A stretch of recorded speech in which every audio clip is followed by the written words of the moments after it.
Okay, good to see everybody. Appreciate you being here. Obviously a beautiful day. 3 really good practices this week, capped off by another really good practice.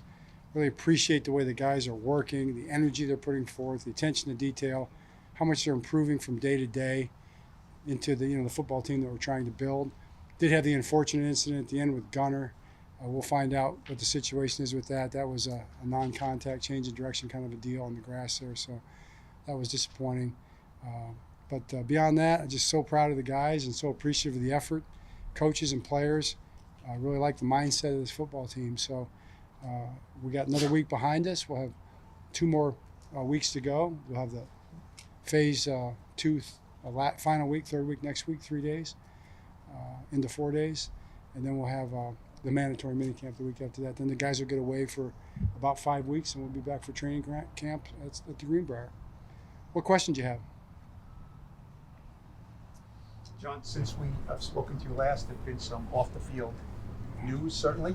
The players talked about it. What's your whole take on all this and how it affects the locker room and decision-making and all that stuff? Sure. Yeah, it's all great, good questions, and it's interesting stuff. And I think it's kind of part of the conversation of life. We're part of that too as a football team, like any workplace. So it was a great opportunity. It was really a good opportunity for us as a football team to have these kind of conversations around a real life incident. It's something that comes up. It's one thing to talk about it in theory. This is how we want to handle this, that, or the other, and we do. But when you have something that happens that's like real, because things are going to happen that are real, you get a chance to talk about them practically. And that was the best part about it. We had a chance to talk to the guys a little bit through the weekend. Then we got in first thing Tuesday because that was our first chance back together. We didn't want to let it sit. The veterans came in and we had a really good conversation with those guys.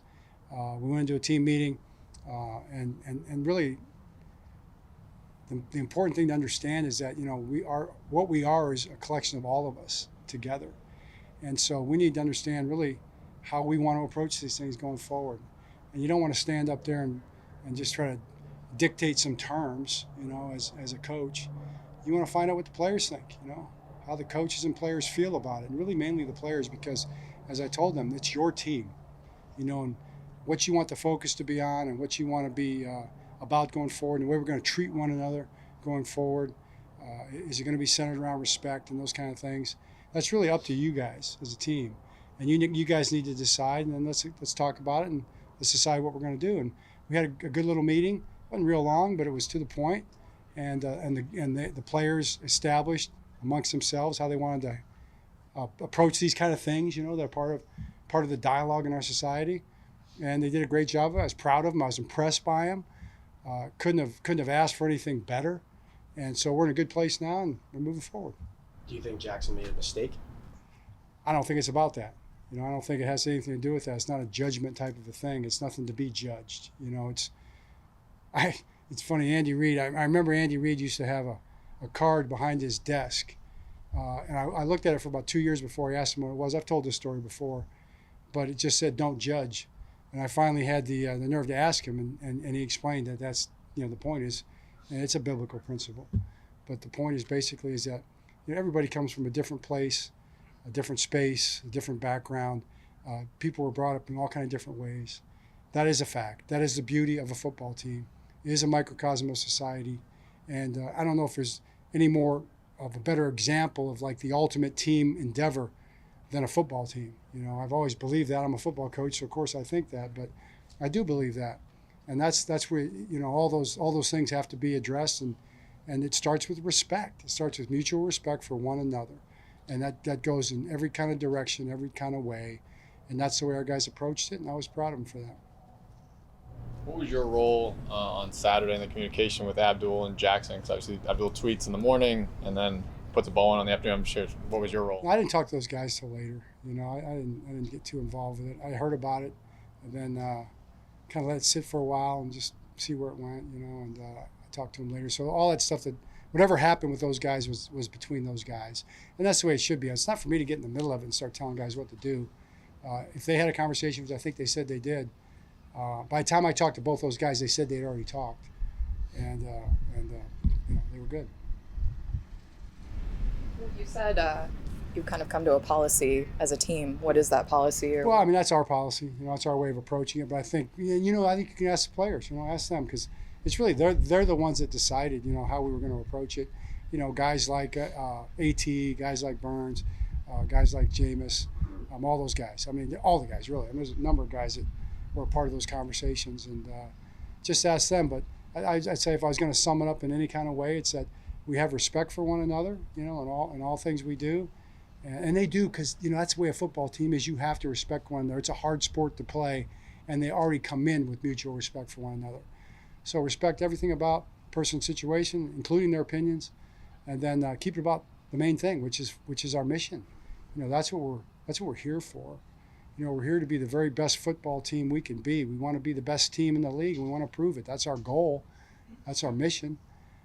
We got to work hard to do that, and there's going to be all these different things that are going to come up, but stay focused on that and as much as you can, and deal with all the other stuff, because the other stuff is part of life too. If I was going to sum it up, it'd be that way, but I think you should ask them, see what they say. John, did you or anyone else in the organization know that Jackson was going to do this prior to it happening? Yeah, we knew he was going to shake the president's hand. Someone had said to me, "Hey, Jackson's going to go meet the president," and I was like, "Great, good for him." John, politics aside, Jackson bringing up the Giants and Big Blue Nation and leading cheers, was that something that maybe, Again, I don't mean to interrupt the question. I think it's a good question, and it's a fair conversation, and I think anybody can have their opinion about it and write about it. Let's look at it how you want. Now, I respect that, opinion. It's not for me to judge. It's not important. It's not going to affect what kind of football team we are. So I think I'll leave it for other people to have that conversation. Do you sense that it had any effect on your team? You obviously had the team meeting on Tuesday. Yeah. The last couple of days at all? Yeah, not at all. I mean, it's been great. I think it's made us better, honestly, Jordan. If I was really looking at it, I'm kind of grateful for the opportunity that we had to have the conversation, because it's like, and I kind of shared this with you guys before, but if you do things the right way, you confront everything all the time that have to do with your football team and your ability to be successful. And that was something to confront and talk about. So rather than, ignore it, or rather than dictate something, let's just talk about it. Let's confront it and let's decide how we're going to do it. And they did it, and they moved on and had 3 great practices. So I feel like it's probably, if I'm being really honest about it, I think it made us better in a lot of ways. Given that Jackson's the quarterback of your team, does he have to conduct himself differently or more conscientiously about what he's standing for or representing publicly, given that he represents a group of people and not just himself? Yeah, a big picture question, a general question, set it aside from a specific decision. Absolutely, he knows that. I mean, you're the quarterback of the Giants. It's a great honor. It's a great privilege. I mean, there's nothing like it, and he's a young guy, and he wants to do his best to do that and be the best quarterback, the best person, the best teammate he can be, and he'll continue to strive to do that. When you said it made the team better, what exactly how did you see this make the team better? Just in what way? Yeah, well, the way I've been talking about, the chance to talk about those things and establish, what we want to be about and how we want to handle challenges like this, because it's not going to be the last thing. There's going to be all kind of things. There's going to be games are going to go the way they're going to go. Plays are going to get made. Plays are not going to get made. Stuff's going to happen out there in the world. Things are going to get said. Stuff's going to be done. How are we going to approach this as a team? And you really, until you got to decide ahead of time how you want to handle things. Like you do in your life, right? You got to say, okay, this is what I stand for. This is what we want to be about in your family or at your workplace or whatever. And so how it made us better was the fact that we were able to have that conversation and just kind of establish, just establish, what the principles were going to be.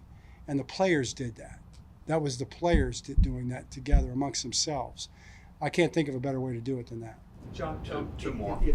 If Abdul had sent Jackson a text, we wouldn't have known about it. So did you use this as a teaching moment about? No, I don't mean to interrupt you, but I'm not worried about all that. There's a lot of ways to handle. There's a lot of ways to communicate. There's a lot of ways to talk. There's a lot of ways to do things better. Certainly going forward, I'm sure we all learn, and that's a good thing, and that's what you do. John, just to clarify, Last one. You said you knew that Jackson was going to meet the president and shake his hand. Did you know that it was going to be in a public way introducing the president? No, but it doesn't matter. You know, I mean, I'm not worried about it. I'm not into all those details about it. It's not something that concerns me. What concerns me is our football team, our guys, our team talking, our team being on the same page, and confronting and talking about whatever it might be. I mean, how do we play cover three? We got to talk about it every second. How do we handle noise or criticism, or how do we handle success? We had that conversation. How about we win 5 games in a row? When that happens, how are we going to handle that? We're going to start thinking we're all that? We're going to start thinking that, the next game is going to come easy? Or we're going to be locked in and determined? That's another conversation that we had, kind of brought up through all this, Rudyard Kipling, triumph and disaster. Meet those 2 imposters, treat them just the same. It's something like that.